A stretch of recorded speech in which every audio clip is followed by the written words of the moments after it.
Yo, what's good everyone? Here are 9 C0 Kachina teams for those of you looking to make use of your free Kachina we get from the 5.0 Archon quest. I know a lot of you Navia mains want to know if these two synergize together, so you'll be glad to know that they do. This is a C0 showcase, but take note of the fact that Kachina's C1 will absorb crystallized shards. If you have the spare pulls, it could be worth grabbing one copy of Kachina on the banner. This first team is essentially the same Navia, Xiangling, Bennett and Zhongli team people run. With Zhongli out for Kachina, you're getting an extra source of damage, buffs to make up for Zhongli's resistance shred, and if you have Kachina's C1, that's some nice quality of life too. You could swap out Xiangling for Farina, which is going to buff Kachina and Navia's damage even more, and it makes the team less energy reliant. It also opens up the opportunity to run Marechaussee Hunter on Navia, and that's him in Strongbox now. Navia Farina Xianyun is a good plunge core. Different units bring different benefits, like Mona, especially with Thrilling Tales, Yelan for the Hydro Resonance and buff to Navia's damage. Kachina gives us a new flex option for this team that deals a little bit of damage herself, gives the Geo Resonance, and she also gives 40% Geo damage to Navia and 40% Hydro damage to Farina. If you played Navia Plunge, you already know how strong this team can be. Just know the Kachina variant holds up with minimal investment into her. I'm going to look at some teams without Navia now, but I'm going to drop a video on Navia and Kachina's synergy tomorrow. Subscribe to the channel if you're interested in that one. This team's similar to the last one in that Yelan used to be the flex, but plunge normal, plunge normal, plunge normal can be annoying to play. You can swap out Yelan, throw in Kachina, and now both Candice and Farina get a 40% hydro damage bonus. It's likely your Farina has a HP goblet, so now it'll be like she has a hydro one as well. Yelan was giving quite a bit of energy in her variant of this team though, so I definitely recommend running Kachina on Favonius lands. If you've watched any of my recent videos, you'll know I'm a big cheerleader for Candice, so having another unit to play with her is appreciated.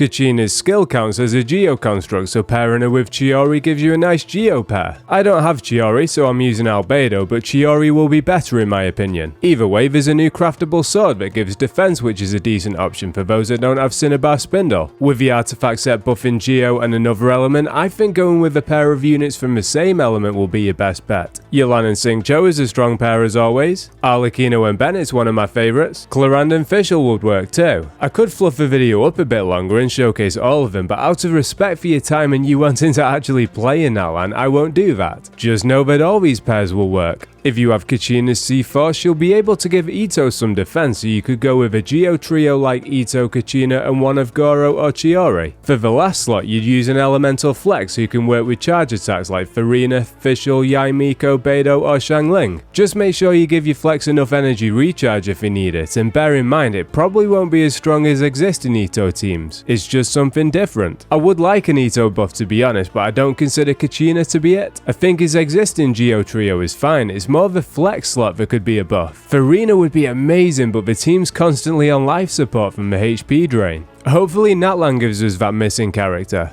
Kachina can also function as the sole Geo character if you just want to drop her in as a flex unit in mono teams. Mualani, Farina and Jueyun will be solid if you have all of them. If not, then Yelan, Xingqiu and Kokomi's a more traditional version of it. Clarand, Fischl and then one of Yai, Beidou or Lisa will be decent. Or you can use the last slot in the Electro team to drop in a Dendro unit. They won't get the scroll buff, but they'll provide Quicken to buff your Electro units. It is worth noting that in most scenarios, Kachina is a downgrade to other units in all of these teams. She still brings value though because she's versatile enough to hold Scroll of the Hero in any of them. For Imaginarium Theatre, where there are team building restrictions, Kachina can be extremely useful. In terms of mono teams, I like Kachina in an Arlecchino Mono Pyro team. Arlecchino is my favourite Genshin release in a long time, so I'm always campaigning for people to use her, but you could use Dialini or Klee in the same role as her. I just think Arlecchino will be better. For the Abyss, using Kachina frees up Kazuha for the other half. For Imaginarium Theatre, she's a side grade or only minor downgrade when Anemo isn't available. You could even swap out Xiangling for Emily if you manage to pull her. For the next team, Noelle is a lesser used unit that benefits from the addition of Kachina. This is appreciated because it can get boring playing the same units over and over. Farina and Yelana's a strong pair to fill the last 2 slots, and Noelle's team healing will give Farina more fanfare stacks. You could go with Marachose Hunter on Noelle. 4-piece Gladiator works too if you have good substats. You could even go 4-piece Archaic Petra, and Kachina's C1 will help to absorb crystallized shards. This is going to buff Farina and Yelana's hydro damage. Having both Yelana and Kachina holding Favonius weapons will reduce Noelle's energy requirements too, meaning you can swap a Favonius greatsword for a crit weapon for a damage. You could even use Kachina as the flex in a Kinnich burning team. She's going to buff Xiangling with the artifact set, but she's going to give Kinnich a little buff too. His passive gives a stack every time a party member triggers Night Soul. Each stack gives him extra skill damage, so even though Kachina isn't his best teammate, she's an option if you don't have someone you like for that last slot. Overall, I'd say a C0 Kachina is a 6.5 out of 10. I wouldn't say she's groundbreaking, mind the pun. Being able to trigger the full scroll of a hero buff is a big benefit to the team though. I'm looking forward to seeing how she performs with other Natlan characters in the future with the Night Soul burst mechanic. If she can get some Natlan units she has genuine synergy with, that'll buff her score up a little bit. The fact you don't have to build her much is a positive though. She's just here to trigger the artifact set, so you can get away with just stacking energy recharge on her. She is versatile with you being able to drop her into flex slots in a bunch of your favourite teams, but I was hoping the scroll set would enable some new fun teams. I tried a Mualani and Navia team where I yo-yoed between the 2 of them. Obviously it isn't orthodox, but I thought the scroll set would make it viable with them both dealing front-loaded damage. Unfortunately, it was garbage. I'm gonna drop a C6 Kachina video tomorrow. If you're interested in that one, subscribe to the channel and take it easy.